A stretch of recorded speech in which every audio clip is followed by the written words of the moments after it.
सुमित्रा जी के बेटे अनंत की शादी को 1 महीना हो चुका था। अनंत की शादी दीपाली नाम की मॉडर्न लड़की के साथ हुई थी। दीपाली ने अपने मायके में कभी घर का काम नहीं किया था और खाना बनाना तो उसे बिल्कुल भी नहीं आता था। वो हमेशा बस पढ़ाई लिखाई करने में ही बिजी रही थी और इसी वजह से उसे किचन के काम की ज़्यादा जानकारी नहीं थी। सुमित्रा जी के परिवार की रस्म के अनुसार शादी के बाद 1 महीने तक बहू घर का कोई काम नहीं करती, लेकिन 1 महीने बाद उसे रसोई संभालनी होती है। और जैसे ही अनंत और दीपाली की शादी को 1 महीना पूरा हुआ, सुमित्रा जी ने एक दिन दीपाली को रसोई में बुलाया। देखो दीपाली, अब तुम्हारी शादी को 1 महीना पूरा हो चुका है और अब तुम्हें रसोई का काम थोड़ा थोड़ा शुरू करना होगा बेटा। जी मम्मी जी, आप मुझे सिखा देंगी तो मैं आसानी से कर पाऊँगी। वो क्या है ना, शादी से पहले मैं हमेशा हॉस्टल में रहती थी, तो मुझे किचन के बारे में ज़्यादा कुछ पता नहीं है। ठीक है बहू, तुम धीरे धीरे सब सीख जाओगी, लेकिन याद रखना मैं रसोई के काम को लेकर बहुत स्ट्रिक्ट हूँ। अगर कोई रसोई का काम बिगाड़ता है तो मुझे बिल्कुल अच्छा नहीं लगता। ठीक है मम्मी जी, मैं पूरी कोशिश करूँगी। तो ठीक है, एक काम करना, कल घर में राजमा बनेगा, तुम आज रात को राजमा भिगो कर रख देना। जी मम्मी जी, जैसा आप कहती हैं। लेकिन दीपाली तो राजमा भिगोना भूल जाती है। सुबह लगभग 5 बजे के आसपास उसकी आंख खुलती है और उसे याद आता है कि उसकी सास ने उसे राजमा भिगोने के लिए कहा था। वो भागकर रसोई में जाती है और जल्दी से राजमा भिगो कर रख देती है। जब सुमित्रा रसोई में उठकर जाती है तो दीपाली को आवाज़ लगाती है, दीपाली बहू जरा इधर तो आओ।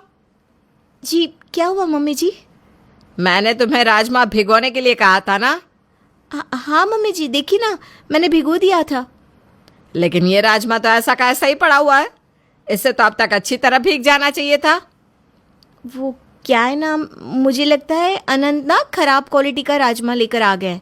हम एक काम करते हैं, आज की जगह कल राजमा बना लेते। हो सकता है। अगर राजमा अच्छा होता तो अब तक अच्छी तरह से फूल गया होता।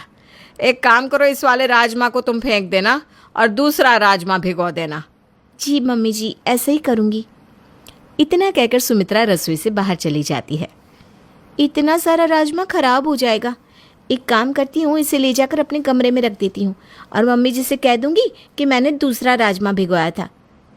कल तक तो वैसे भी ये फूलकर अच्छा खासा हो जाएगा, मम्मी जी को क्या पता चलेगा।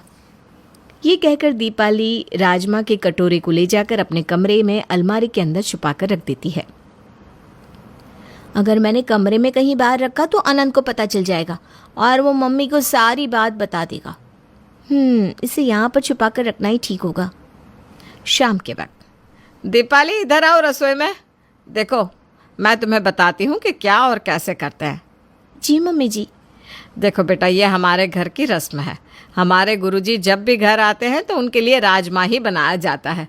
अब कल तो तुम भिगोना भूल गई थी, तो मैंने किसी तरह बहाना करके गुरुजी को कल सुबह बुलाया है। आज तुम किसी भी हालत में अच्छा वाला राजमा भिगोना भूलना मत, वरना गुरुजी नाराज़ हो जाएंगे। जी मम्मी जी, मैं ध्यान रखूंगी। अब चिंता मत करिए, आप आराम से जाकर सो जाइए। दीपाली तो मन ही मन खुश होती है कि उसने तो पहले से ही राजमा भिगो कर रखा था। अगली सुबह सुमित्रा के उठने से पहले ही दीपाली राजमा का कटोरा ले जाकर रसोई में रख देती है। दीपाली, हमारे गुरुजी बस कुछ देर में आते ही होंगे। मैंने जैसे बताया था ना, वैसे ही राजमा के अंदर तड़का लगा देना। और देखो, राजमा ना स्वादिष्ट बनना चाहिए। आज गुरुजी पहली बार इस घर की बहू के हाथ का खाना खाएंगे। ठीक है मम्मी जी, मैं अभी राजमा बना देती हूँ, आप गुरुजी के स्वागत की तैयारियाँ कीजिए। थोड़ी देर में सुमित्रा जी के घर के गुरुजी आ जाते हैं। सुमित्रा जी उनका स्वागत सत्कार करने में लगती हैं। अरे सुमित्रा जी, आपके घर आकर तो हमेशा ही बहुत अच्छा लगता है हमें।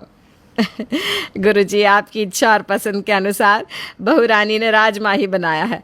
आप पहले भगवान का भोग लगा दें और उसके बाद आप भी प्रसाद ग्रहण करें।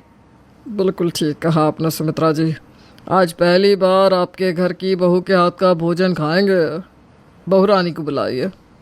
थोड़ी देर में दीपाली राजमा और बाकी का खाना लेकर बाहर आती है। गुरुजी भगवान जी को उस राजमा से भोग लगा देते हैं।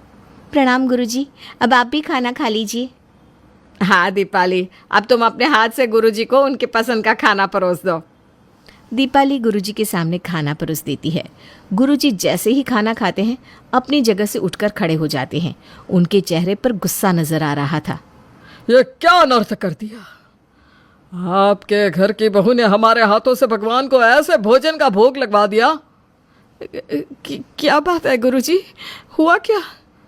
अरे इस राजमा के अंदर से तो बहुत बदबू आ रही है। ऐसा सड़ा हुआ और बदबू वाला खाना हम कभी भगवान को समर्पित नहीं करते। तुमने क्या किया दीपाली बहू?